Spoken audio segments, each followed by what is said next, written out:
Hello children, I hope all of you are fine.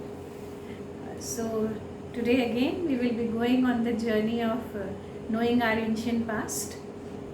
You have already come to know the last chapter which we did of civic salient features of the constitution part 1 and part 2. Both have been deleted by the council in the revised course, and your chapter 10 of history. So our 2 weeks went by just like that. We lost our 2 weeks, so to speak.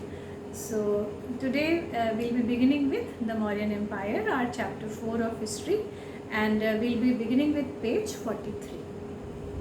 But before we begin with it, let's know the background of it. With this history, the best thing is that you know these people. Like if we talk about Mauryans, you know about Chandragupta Maurya also, you know about Ashok also. Bindusar, maybe you are not that familiar with, but Ashoka, the great Chandragupta Maurya, you are aware of these people. They made history, so to speak, in history. So Chandragupta Maurya, how he became Chandragupta Maurya, this history we have with us. Meaning thereby, written history of this period we have.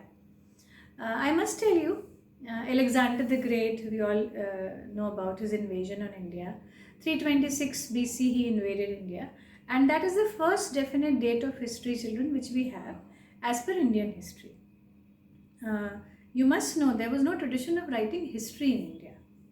It began with these Greeks, you know, those learned, knowledgeable people who came with Alexander. They wrote about about the events, and after that, this became a tradition in India of writing about history. So whatever facts we have, we are available with.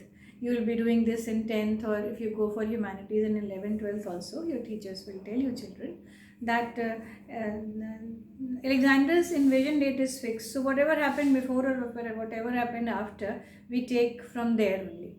And we are talking about 4th century BC, before Christ, and we all remember that in BC we do reverse counting. In the 3rd chapter, we read about the whole story of how these Reformation movement, Buddhism and Jainism began, and they became popular. And then there were several other small religious sects which came into the fore. India was divided in 10 Ganarajya and 16 Mahajanpads. So there was a kind of political chaos in India at this particular time. States were divided in small parts, and these small rulers used to fight with each other on regular basis. There was no political unity, so to speak. And if we talk about this Mauryan Empire, it began from Magad, which is in Bihar. Today's, if we talk about. So Magad used to be one of the very prominent place, or rather among the Mahajanpads, used to be very big. So this history is very important for us, because like today we have Delhi. In those days it used to be Magad. That kind of limelight Magad enjoyed. And the Magad was being ruled by Nanda dynasty in those days. Ghananand was the ruler. Mahapadmanand was the illustrious ruler of this dynasty only. And here comes the hero of Indian history, one of the most important hero, I would say. We all have heard about Chanakya, Kautilya, Vishnugupta was his original name. And I need not repeat with you how he became angry with these Nanda rulers. They showed disrespect to him, and he vowed to destroy them. And then he found Chandragupta Maurya, and you might have seen those TV serials also, Chandragupta and Ashoka, which were aired on national TV. So he discovered Chandragupta Maurya, and he made Chandragupta Maurya, so to speak.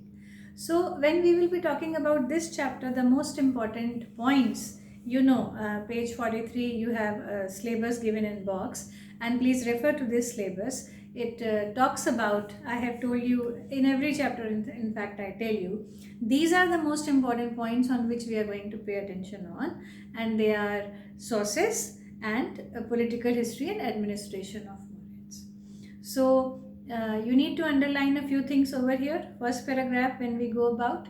So Mauryan Empire, foundation was laid down by Chandragupta Maurya. Please pick up your pencil. Come to the first paragraph, page 43, and underline.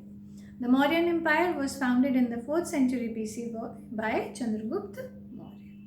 And obviously he had a powerful army because he had defeated Nanda dynasty and then became ruler.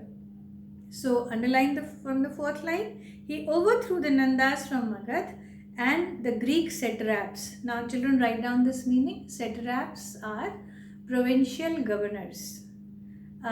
States were known as provinces in those times, children.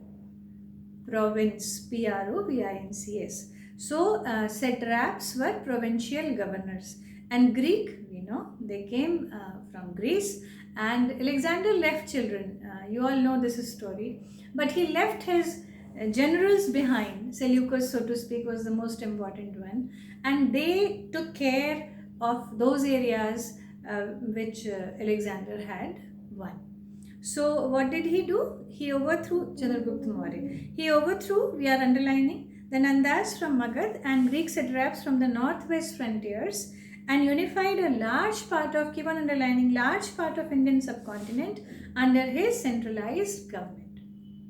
So he was the one, Chandragupta Maurya, who unified India, who brought India together. When we will be proceeding with this chapter, you will see how big Ashoka's empire was in those days, when we never had any, this technology to fall back on. So those days they created such huge empires. It's an achievement, children. So his successor Bindusar kept the Mauryan Empire intact and further extended its boundaries. So there were series of illustrious rulers in this empire, children. Now from now onwards, you will be reading about dynasties in which many good rulers happen, one ruler after the other. Dynasties you have read rather. In fact, I would like you to remind of Mughal dynasty, the one which you will still be able to recall, which you read in class 7.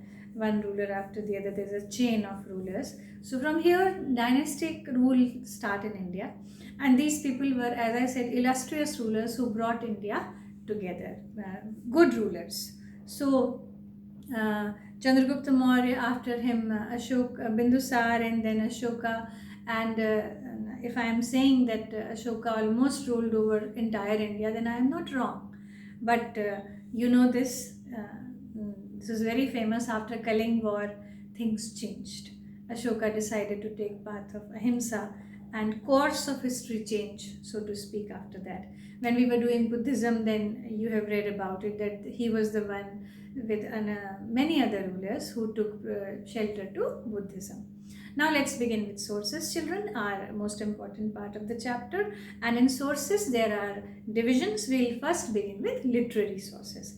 Literary, the one written sources, literature which we find. So first is Arthashastra of Kautilya. This name is not new for you. Class 6, you read this for the first time. Underline. Arthashastra is the name of the book which was written by Kautilya. Kautilya has other names, Chanakya, and Vishnugupta was his original name.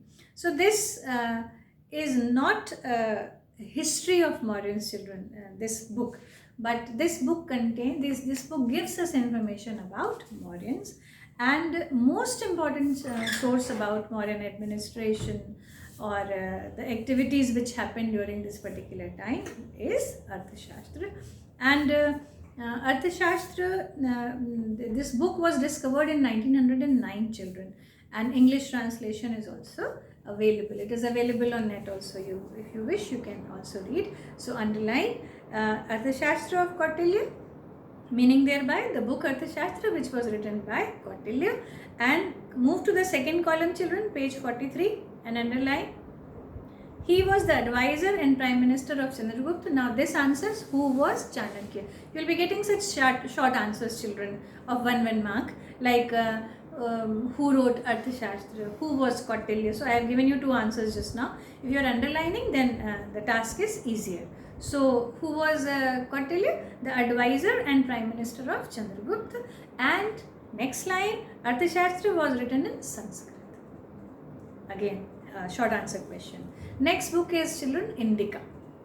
Indica was written by Megasthenes, again a Greek, who was Greek ambassador in the court of the Chandragupta Maurya. Ambassadors, you know, those who represent the other countries. Still, like you all must be frequent visitors of Delhi. You know, we have one embassy road all those foreign countries with which we have good diplomatic relations, they have embassies in India. So similarly, underline Indica, name of the book, written by Megasthenes. Who was Megasthenes? You will underline on page 43, second column.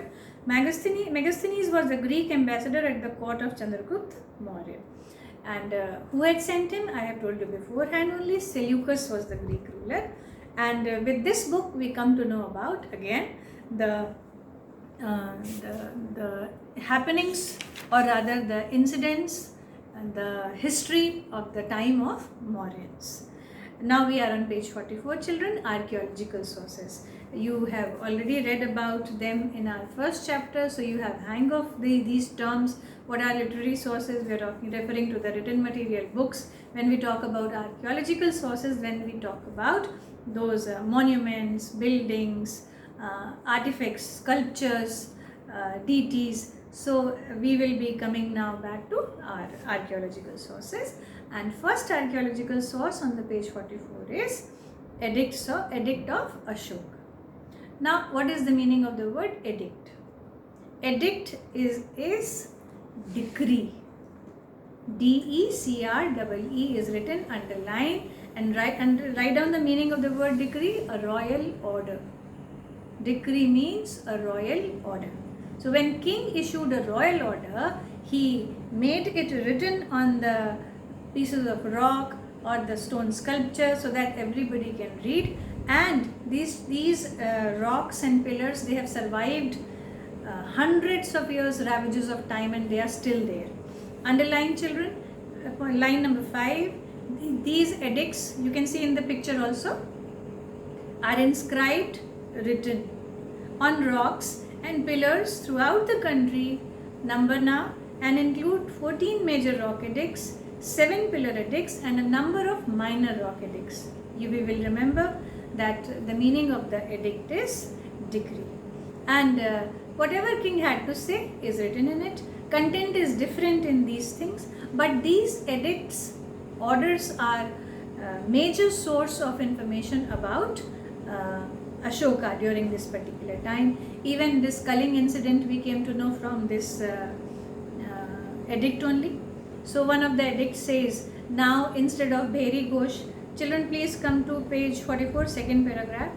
Bheri Ghosh, Bheri is that bigle which they used to blow before the war used to begin. So instead of that Bheri Ghosh is, children, Hindi word. Ran Bheri, Ladai se pehle bigul. So that Ran Bheri is now Dharma Bheri. Now that same king is talking about Dhamma, Buddhism, and Ashoka's ahimsa, and how he took care of his people. Everything we come to know about from the edicts only. This is interesting paragraph which you will be reading. Page 44, last paragraph, first column. Underline this. In pursuance of his policy of non-violence, ahimsa, Ashoka prohibited killing of animals for sacrifice, advocated restraint in the number that had to be killed for consumption, eating, protected some of the animals, and in general condemned cruel acts against animals. So we know he practiced ahimsa in real manner. Now we will talk about other archaeological sources in next video. Thank you.